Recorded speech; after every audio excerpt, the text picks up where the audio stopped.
Hey, this is John Carlos, and I am here with a look at the Zavvi exclusive Collector's Edition 6-scale figure of the 11th Doctor from Big Chief Studios. These Zavvi exclusive figures are the regenerated releases, which is a nice way of saying reissued. One fun thing about the way they've handled the packaging for these re-releases is it's the same box for all of them, with just a little card inside. Let me show you a closer look. Just you can see that it kind of slides a little bit. They slide that in for the actual character. The boxes are all the same. You can just tell the number on the bottom is just a sticker. All of these are limited to 400 with just this little sticker slapped on the bottom. Let's go ahead and open this up. No window to show you. Just a little white box inside with this little card showing you what the contents are. And it is worth noting that this figure is kind of loose and sideways inside the box a bit. Now, I am quite a fan of Big Chief Studios. I like a lot of their figures. I've met some of the staff in person, so I take no joy in saying, what the hell happened with this packaging? You can see it's cut all the way through, and the figure is packaged jammed into the side here. The whole thing is, I don't even know how something like this even happens. But this is how the figure is packaged, just ripped, poked right through the side there. So the whole deal with this regeneration re-release is that the figures you saw in the back of the box, the 4th, 9th, 10th, 11th, 12th Doctors, have been re-released by Zavvi at a cheaper price point of £200, and they come with less accessories and a less snazzy box. But the difference between this figure and all the others is those figures are just complete re-releases. There were two 11th Doctors, and the first 11th Doctor had a pretty okay head that was much improved upon when they did the second one from Series 7. So this is a re-release from the neck down of the first figure, but it has the second figure's head, which is a much better head, which is why I thought this was such a good figure to get.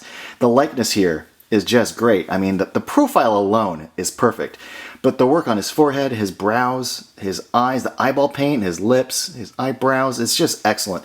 I love the hair. They did a great job with the flow of his hair. We'll go into the alternate hairpiece in a second, but I think they did a great job with the sculpt on that hair. I think this likeness is great. Some things worth noting. The bow tie is surprisingly tight around the collar. Like, I need to scoot it over and center it up. And I think I need to get some tweezers and really twist it over, because I can't just slide it over with my fingers. Also, and this is kind of a bummer, the photos for this show 3 buttons, and my figure only has the 2. At least, or maybe there's 4, but I remember seeing more buttons here.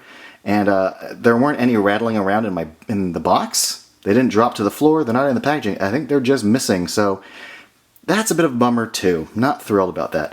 But the details on the jacket are great. The texture of it's great. I love that they have the little elbow pads on the back, the little patches.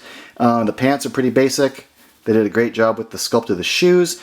Articulation's pretty nice. I mean, there's very limited articulation with the ankles, the wiggling of the shoes. But yeah, I'm really happy with how this figure turned out. Happy to add it to my collection. Let's look at some of the accessories now. We have this alternate set of like a hair piece that you pop off the magnet, so you can have him rocking the fez, because fezzes are cool. We have psychic paper. We have 2 alternate hands. We have one for gripping the Sonic and an open palmed hand. We have 2 Sonics, one open, one closed, as it should be. Detail on these, considering their size, is pretty good. Lastly, before we get to the figure stand, we have this watch, which has a nice little kind of glassy surface over the top, so that's nice.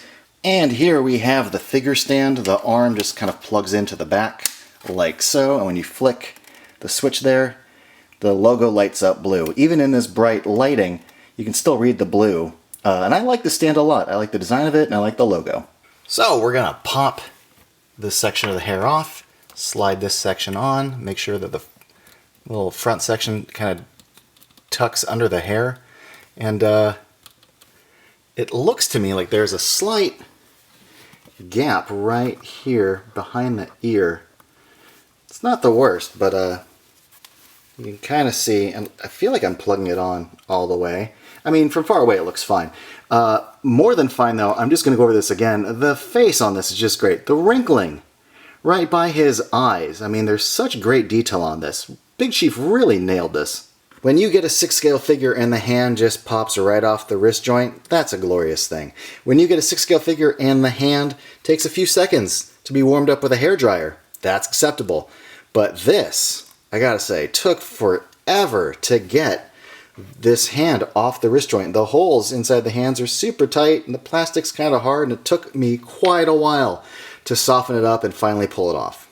So, in the end, do I like this figure?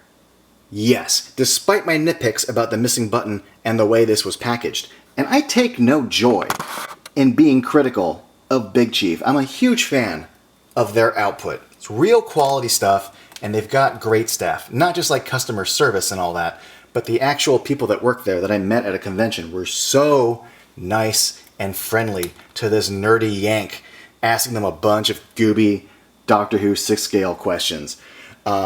So even though I have little nitpicks, I'm not happy about having little nitpicks. I love Big Chief. Although, I've got one more. The psychic paper. It's nice that they included it, but considering that this is a figure with less accessories, specifically less hands than the original release, including this accessory without an actual hand for gripping it is a bit of a tease. Despite all that though, I'm so happy about this re-release. See, years and years ago, I passed on that first 11th Doctor figure at a convention. I saw the price and thought it was too high for what that person was selling. And then just a few months later, this figure was so much harder to find and at a higher price point that I always regretted skipping on that figure. I always thought, you idiot, I would kill to go back in time and get it at that price. And all these years later, I'm so happy that this figure was not only re-released, but re-released with a better head than that first one I skipped on. Personally, as a collector, I'm so glad this figure got released. I'm really happy with it. Thanks for watching, everybody. Let me know in the comments below what you think of this figure, and if you want to be up to date with all my latest reviews, be sure to click subscribe.